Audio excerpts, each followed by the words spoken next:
بسم اللہ الرحمن الرحیم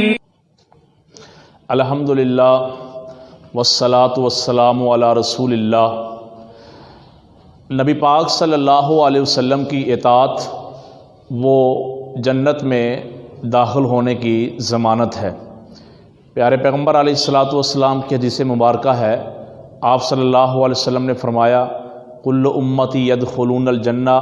میری ساری کی ساری امت جنت میں جائے گی، الا من ابا، مگر جس نے جنت میں جانے سے انکار کر دیا۔ صحابہ اکرام رضوان اللہ علیہ مجمعین نے پوچھا کون ہے وہ بدبخت جس نے جنت میں جانے سے انکار کر دیا؟ آپ صلی اللہ علیہ وسلم نے فرمایا من اطاعنی دخل الجنہ، جس نے میری اطاعت کی وہ جنت میں داخل ہوا، ومن عصا، اور جس نے نافرمانی کی، فقد آبا، اس نے جنت میں جانے سے انکار کر دیا۔ نبی پاک صلی اللہ علیہ وسلم کی اطاعت، آپ صلی اللہ علیہ وسلم کی اتباع، فرما برداری، یہ جنت میں جانے کی ضمانت ہے، اور آپ صلی اللہ علیہ وسلم کی نافرمانی وہ ایسے ہی ہے جیسے اس بندے نے جنت میں جانے سے انکار کر دیا۔ اللہ رب العالمین نے قرآن مجید میں ایک اور مقام پر فرمایا ہے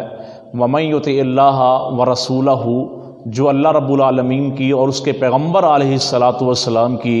اطاعت کرے گا، فرما برداری کرے گا، اتباع کرے گا، اللہ رب العالمین فرماتے ہیں یدخلہ الجنات تجری من تحتها الانہار، ہم اس کو ایسے باغات کے اندر داخل کریں گے، ایسی جنتوں میں داخل کریں گے جن کے اندر نہریں بہتی ہوں گی،